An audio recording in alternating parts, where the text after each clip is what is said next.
Halo, Assalamualaikum warahmatullahi wabarakatuh. Perkenalkan, nama saya Amalia Nurita Safitri dengan NIM 233141075 dari PGMI 4B. Oke, di sini saya akan membahas mengenai bahan ajar menyimak untuk fase C. Oke, kita langsung masuk ke materinya aja ya. Yang pertama yaitu ada kompetensi. Nah, kompetensi ini diharapkan peserta didik itu mampu untuk yang pertama yaitu mengidentifikasi gagasan utama dan informasi penting dalam teks lisan. Yang kedua, menganalisis struktur dan isi teks lisan. Yang ketiga, mengevaluasi kebenaran dan relevansi informasi. Yang keempat, yaitu menyusun tanggapan atau ringkasan dari teks lisan yang sudah dia dengar. Oke, kita langsung masuk ke pengertian dan jenis menyimak. Apa sih yang dimaksud dengan menyimak? Nah, menyimak yaitu proses mendengarkan dengan penuh perhatian untuk memahami informasi lisan. Jadi, menyimak ini biasanya kita menyimak apa yang diucapkan oleh orang lain. Nah, itu kan melalui lisan. Menyimak di sini dibagi menjadi 4, yaitu pertama menyimak intensif, yaitu menyimak secara mendalam untuk memahami detail informasi. Seperti contoh, kita menyimak pidato guru dan mencatat poin-poin yang penting. Yang kedua yaitu menyimak ekstensif, yaitu menyimak untuk mendapatkan gambaran umum. Contohnya kita seperti mendengar cerita rakyat untuk memahami pesan utamanya. Yang ketiga yaitu menyimak kritis. Nah, menyimak ini bertujuan untuk mengevaluasi isi pesan yang akan disampaikan, seperti menyimak debat politik dan menilai argumen pembicara. Kemudian ada menyimak estetis. Nah, menyimak ini yaitu untuk menikmati dan menghayati teks lisan. Seperti contohnya kita itu seperti mendengarkan puisi, mendengarkan lagu yang dan kita itu juga memahami makna emosionalnya juga. Ada beberapa tahapan untuk menyimak, yaitu yang pertama pra-menyimak. Nah, pada pra-menyimak ini kita yang pertama yaitu menentukan tujuan menyimak. Nah, kita tuh harus menentukan menyimak itu tujuannya untuk apa sih? Yang kedua yaitu mempersiapkan diri dengan memperkirakan isi teks yang akan disimak. Jadi kita juga harus mempersiapkan diri dengan catatan-catatan, dengan konsentrasi. Yang ketiga yaitu mengaktifkan pengetahuan awal yang relevan dengan teks lisan.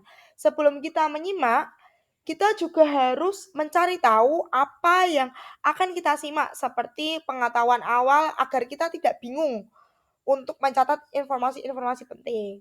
Selanjutnya yaitu pada saat menyimak, kita harus memusatkan perhatian kita pada sumber suara.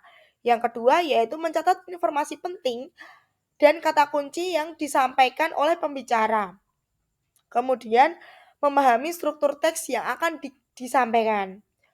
Kemudian yaitu ada pasca menyimak. Pasca menyimak ini jadi eh, setelah kita menyimak, yaitu yang pertama kita meringkas isi teks lisan secara singkat dan jelas.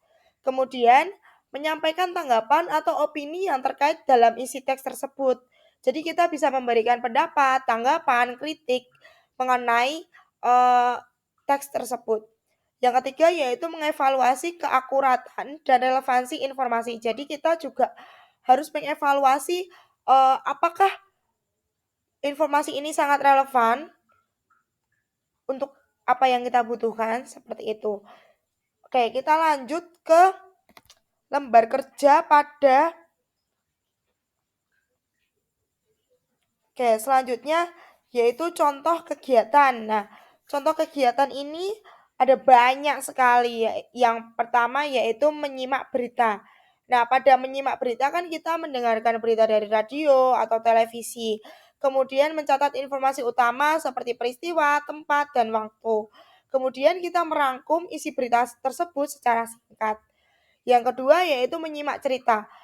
Pada menyimak cerita ini kita bisa mendengarkan cerita pendek atau dongeng yang dibicarakan atau dibacakan oleh guru. Kemudian kita bisa mengidentifikasi unsur cerita seperti alur, tokoh, dan amanat. Kemudian menyampaikan pendapat mengenai cerita yang telah kita dengar. Seperti contohnya kita sudah mendengar cerita tentang Malik Kundang. Nah, kita memberikan pendapat mengenai cerita yang diceritakan oleh Bu Guru. Kemudian yaitu menyimak wawancara. Untuk menyimak wawancara itu ada 3 juga, yaitu yang pertama menyimak rekaman wawancara antar 2 orang. Kemudian kita menyimpulkan pesan utama yang disampaikan oleh narasumber. Kemudian kita membandingkan pendapat narasumber dengan pendapat kita sendiri. Oke, kita lanjut ke lembar kerja peserta didik. Nah, pada lembar kerja peserta didik ini hanya contoh saja ya. Pada lembar peserta didik ini kita meminta peserta didik untuk mendeskripsikan gambar ilustrasi yang ada di bawah itu. Nah, itu kan gambarnya yaitu menanam pohon bersama-sama ya.